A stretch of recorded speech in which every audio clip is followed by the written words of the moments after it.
Good evening, everyone. My name is Manny Schechter. In addition to being Chief Patent Counsel and Associate General Counsel at IBM, I am the current president of the Intellectual Property Owners Education Foundation. Our goal is to promote an understanding of and respect for intellectual property and its value to society. We do that through programming that educates about intellectual property, innovation, and creation. We believe that all communities should have access to such education. We are currently developing webinars and other additional programs for students just like you to learn more about innovation and intellectual property. Parents and teachers, you should know we offer a free curriculum for students to learn about intellectual property. You can visit our website, IPOEF.org, to learn more. The IPO Education Foundation will also be releasing Season 4 of our podcast series, Stroke of Genius, this year, available on all major podcast platforms. Our podcast shares stories about famous copyright cases in the Harry Potter series to the unheard stories behind impactful inventions like the Super Soaker water gun or a new invention to use your brain as a password. Thank you for joining us today. Please make sure to visit our website to learn more. Patents drive innovation, making life easier and more efficient. They've enabled millions of inventors to protect their ideas and make a profit from their inventions. Patents have revolutionized everyday life, from the blender to the ice machine. And most inventors are adults, including well-known names like Thomas Edison, Nikola Tesla, and Steve Jobs, or less common names such as Donald Haynes, who invented the walkie-talkie. And there's no question that most patent holders are at least old enough to drive a car, but there is actually no age limit to filing a patent, and patent protection is available for kids too. So for example, Frank Epperson invented the popsicle at age 12, and Chester Greenwood invented the earmuffs at age 15. In fact, this inspired me to file 3 patents, which I worked with my friends to develop. A glove to reduce hand tremors, a device to prevent drowsy driving, and a process to convert styrofoam waste into activated carbon for water filters. And one of the reasons why kids are such great inventors is because we are naturally imaginative and amazingly creative. We can easily think outside of the box, because we don't even know we're in a box, and that makes for a great inventor. So not only can adults use patents to keep their ideas safe, but kids can too. And this way, no one has to worry about their ideas being stolen, and they can keep on innovating to make the world a better place. Hi everyone, my name is Natalie Gonzalez. I am an IP lawyer, an intellectual property lawyer based in Houston, Texas. I work at a law firm named Baker Botts, and my law firm is a member of the Intellectual Property Owners Association, also known as IPO. I'm very involved in this organization, and one of my roles in IPO is to lead our Hispanic IP professionals resource group. We are very excited to have 2 amazing IP and technology lawyers here with us today to talk about their careers in STEM and hopefully share some of their background and experiences with us. So first, we have Gloria Fuentes. Gloria actually co-chairs the Hispanic Resource Group of IPO with me. Gloria is a patent lawyer for Merck. Her title is Associate Vice President at Merck. Gloria, as I said, is at Merck, and Merck is one of the largest pharmaceutical companies in the world. So shortly we'll hear from Gloria, and she'll tell us a bit about her experience there. We also have with us Brianna Hinojosa-Smith. Brianna is a patent and technology lawyer for Yum Brands. Brianna's title is Director of Legal, Digital, and Technology at Yum. Yum Brands is also the company you may have heard of some of the fast food companies that are under the Yum umbrella. They operate KFC, Pizza Hut, and Taco Bell, among other fast food companies. So with that, I want to go ahead and get started and ask both of our wonderful panelists a couple of questions, and I'll go ahead and start with Brianna. Brianna, if you could tell us a little bit about your background and how and why you chose to go into STEM, and also how you ended up in your current position. Absolutely. First of all, Natalie and Gloria, thank you for the opportunity to address the audience, and thank you for letting me share my story. I kind of my background into technology or STEM. I was talking to my mom the other day and realized that it started probably as early as 6th grade. I always thought it was more of like 8th grade, but in middle school, I had an interest in math and science. Those were my favorite subjects and something that I really just, I just really thrived at. I really enjoyed those topics. And I had a counselor along the way that her name was Elvira Villarreal, and she used to say, then, that's the path you need to follow. Go into computer science or engineering. And so early on, I started to do some summer programs in STEM. And then in high school, knew that that was my focus, that I really wanted to figure out how I could somehow pursue a path or career path in engineering. When I went to undergrad, I chose actually a liberal arts school, but they had the opportunity. I wanted to go into computer science, but my choices were electrical, mechanical, and chemical engineering. And I chose electrical. And again, for me, it was a matter of, I loved the subject matter. I loved as I looked at the classes of math and science, I really liked the combination. And then also knew that from that degree, I would get a minor in mathematics. And so for me, my path and where I thought I was headed was to be an engineer for NASA. That was my goal and my dream. I currently don't work for NASA, nor have I ever worked for NASA, but that's okay. I've actually met people along the way that have worked for NASA. And I would just say that sometimes you need to be flexible and adaptable because your path may take you in different directions, and that's not a bad thing.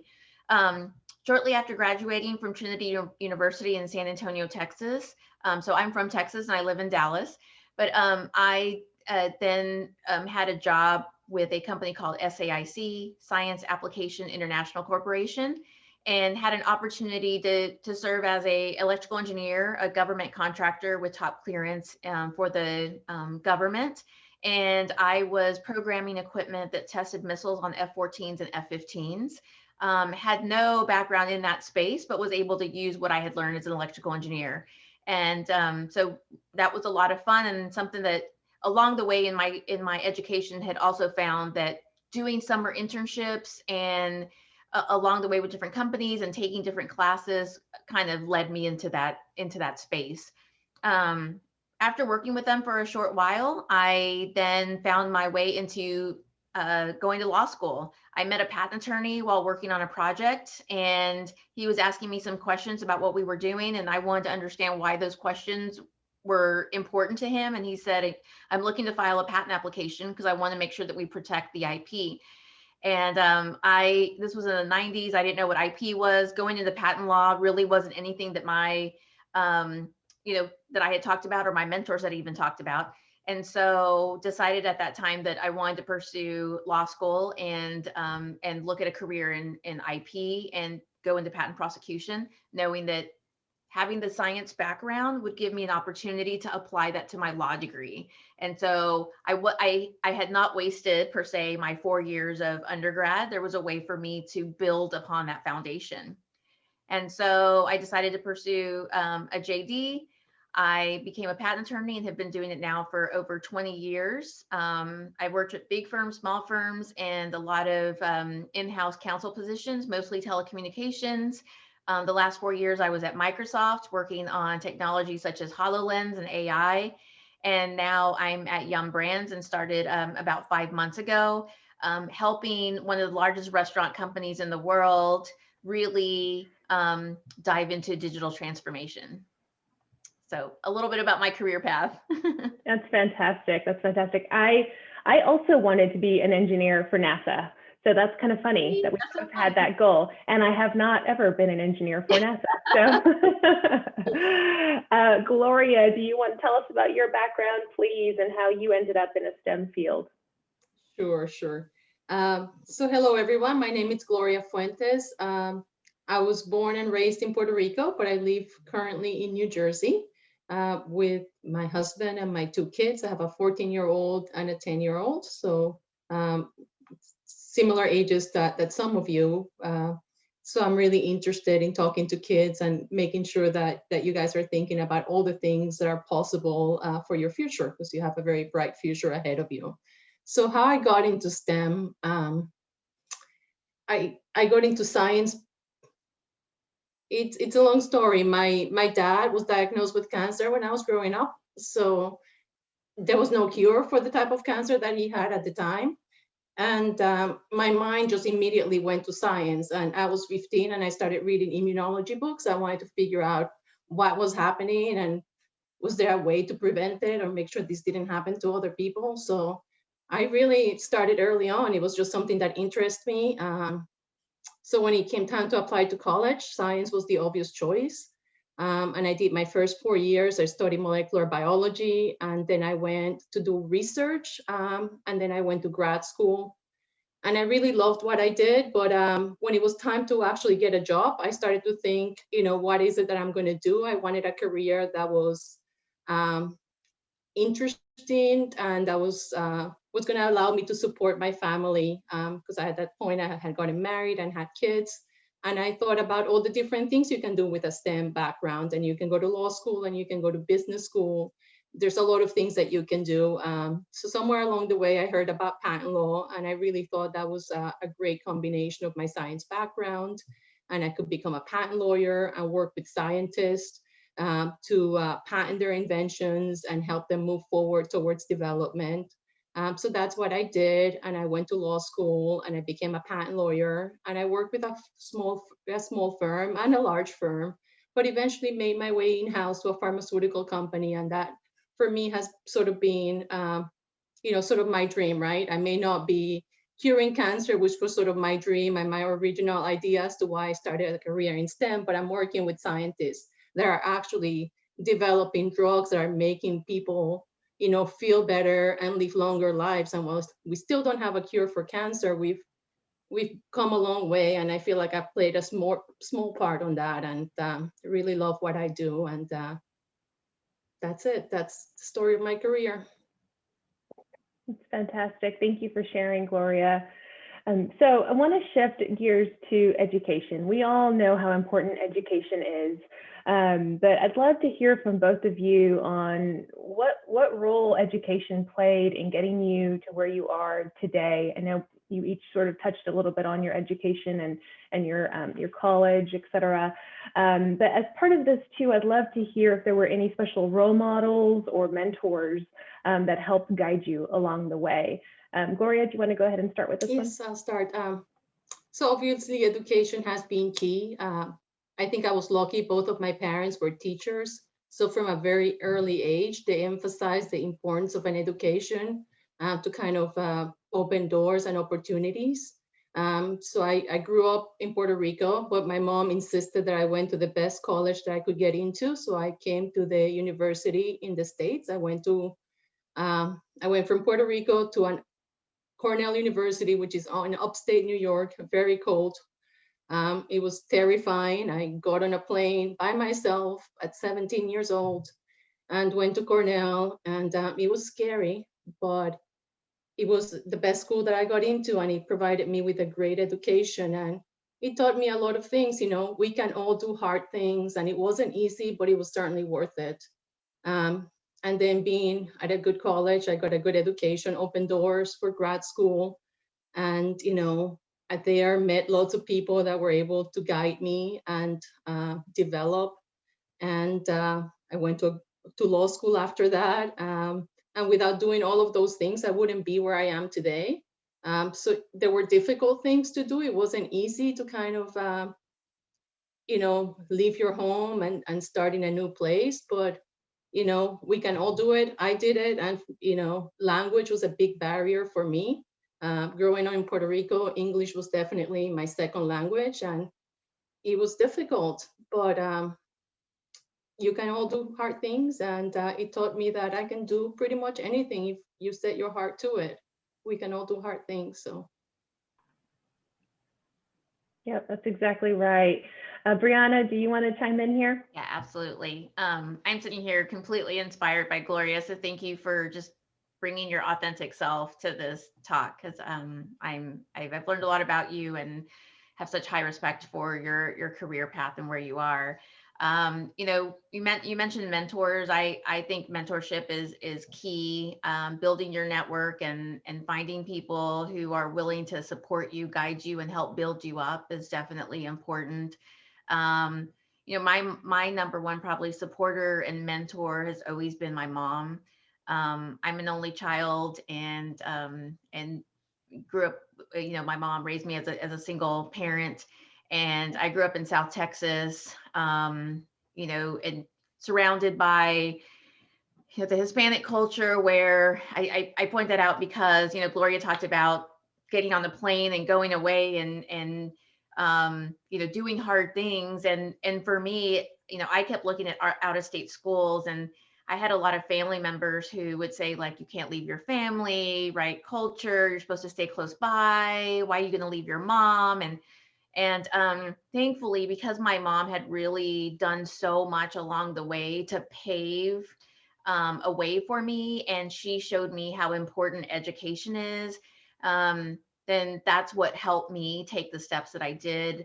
I talk about my mom, but being a migrant worker and yet to get out of that type of labor, she went into nursing. And so her and I were always in school together at the same time. She was either working and she was getting her bachelor's while I was in high school, and her master's when I was in undergrad, and her second master's when I was in law school. And so I always saw her going to school, and she would take me with her, and I would sit outside of the classroom when I was young, and her classmates would check in on me. And that's when I realized more than anything how important education was, and how important it was to opening doors to the things that I wanted to do. Right. I mean, the reality is we might sit here and say, this is what I wanted to do and I thought I wanted to do, and I may have never done it, but that doesn't mean that we're not capable of doing it, and we couldn't do it. It was just that we went in a different direction based on our interests and our path and our passions. And so so my mom was my number one mentor. And to answer your question about education, definitely is key. I did choose not to go out of state. I thought going to San Antonio, which was a 4-hour drive away from my home, was far enough.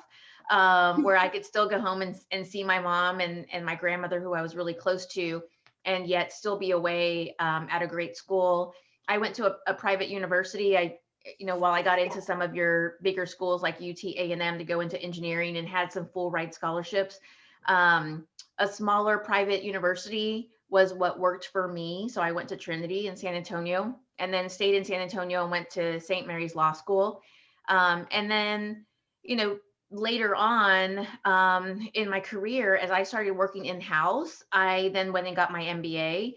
And again, along the way, have always been what I consider to be a lifelong learner. And when you have that growth mindset, it's really important. And it kind of feeds into that education, right? What is it that I need to do to either get to that next level, or find that next step, or build on what I have?